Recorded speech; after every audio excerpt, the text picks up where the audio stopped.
Hello, friends. Glad to know that you are there. And for those that are joining us for their first time, you are welcome. Here we sharpen one another. Today we want to continue with our topic, what is your meat? Recall that in the part 1 of this topic, we try to show to us the value that Jesus Christ has for soul winning and evangelism. We went on to ask us, why do we come online? When we come online, what do we come to do? But today, we want to look at the clarification that was sent to the church in Corinth concerning issues that they were facing. By this time, they were facing a series of issues ranging from religion, rivalry, jealousy, immoral behavior, marital issues. And then in chapter 8 of 1 Corinthians, they wanted to know what will happen about those that are eating meat that is offered to idol. Apostle Paul cleared the air when he told them that we have one God, that we don't need to be afraid of this other little gods here and there. So he went on to say that eating meat that is offered to idol does not make us any better or worse, but we should take heed as a free moral agent, lest as we go on exercising our liberty, we will not cause the weaker brethren to stumble. In verse 13 of 1 Corinthians chapter 8, there he gave the shocker when he says that if meat will cause his brother to offend, that he will eat no flesh while the world standeth, lest he cause his brother to offend. Here he's showing us the value that he has for human, he has for the brethren, he has for soul. That no matter how important this thing is to him, instead of him to do that and then to offend somebody or to offend God, that he will not do that even if it's going to cost him his life. Remember in part 1, we tried to show to us when the King James Version uses the word meat, it is referring to food in general. We also went on to define to us food. That food is one of those basic necessities of life, a substance that contains nutrients, that helps us to grow, to maintain and to repair our body tissues. Without food, we will not exist. So you can compare what Apostle Paul was saying with this food, that as important as it is to him, that even if this thing is going to cost him his life, that he will not venture into it. He will rather die than to see himself offending anybody. Now in the place where you are, with your spouse, in the place of work, in your business arena, in your social life, the things that you are doing, are they constituting offense to some other people? Somebody whose job is to kidnap people, they might be making a lot of money, but that person is an offense to other people. The thing that is trending now, you see ladies going to places wanting to have their body part enlarged, and they are not ashamed of doing this. They even come on air and then to begin to parade all these things, thereby polluting the heart of the younger ones that will end up desiring to do likewise. Some of them spend huge amount of money to do this thing.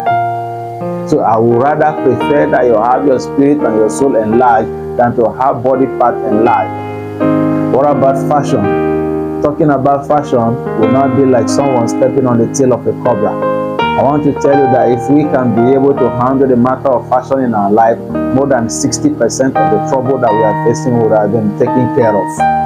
You see a lady that is wanting to come out and then standing before the mirror, checks herself and then nods her head and says it's okay. And now by the time she hits the streets, the next thing you are going to see is she is either pulling the cloth, jacking the cloth or dragging the cloth in order to fit in, as if she was not aware when she put on that cloth. Why? Because she puts on the cloth that is meant for a younger one. Now when such a person hits the road, and then you find some guys seated somewhere discussing and chatting, and then immediately one of them sides the lady, and they will now begin to talk to one another. More, can you see that babe that is coming? And all of their focus will now go to that very lady. You know what will happen? The first thing they will look at is to look at her face. From the face, they will move down to the chest region to check whether the something is still sagging or is still standing. and then they will take away their face and continue with their discussion, acting as if they are no longer interested, waiting for the lady to come and pass. Immediately the lady passes where they are seated. This time around, their eyes will now go to the buttocks, seeing the figure that is there. From there, it will now move to the lower part of the leg, the calves, the biggest muscle on the leg. After this is done, they will begin to imagine different things, begin to think different things. Either they are comparing the one they saw now with the one that they had meeting with the other time, comparing with their present girlfriend or their ex-girlfriend, even comparing with their wife, because this thing cuts across all male, especially those that are not sanctified.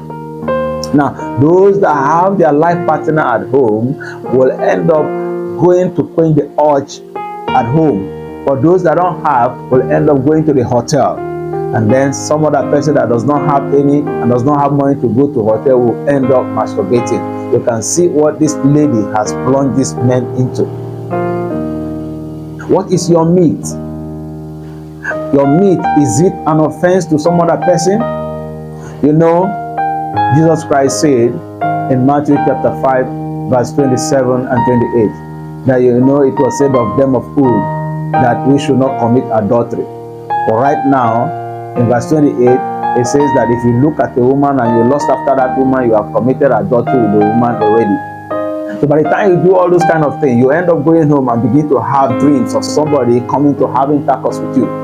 And all these things are orchestrated by the marine kingdoms.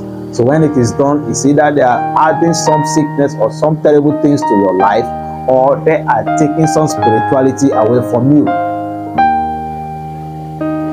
The Bible says in Luke chapter 17 that offenses will come, but woe unto such a person through whom offense will come.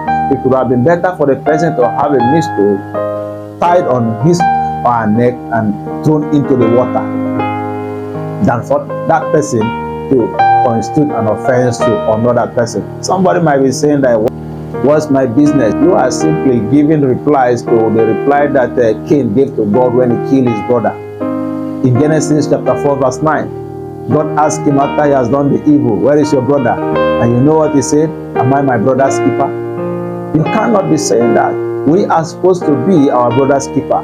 If we must go to heaven, if we must be with the master at the end, we must be our brother's keeper. The mind that was in Christ must be in us. The mind that was in Apostle Paul must be in us, so that we can be able to recognize the injury that we are causing other people. What is your meat? What is that thing that you are struggling to let go? Though very, very important to you. If you let go of this, you might not be able to enjoy some of the things that you're enjoying, but you need to let go. Because what will it profit a man that gains the whole world and then loses his soul? What is your meat? If meat will make my brother to offend, I will eat no flesh while the world standeth. What is your own decision? The Lord bless you as you think about it and then go on doing something about it. I'll be back again. We'll talk on this topic. Have a blessed day. See you in our next video. Bye-bye.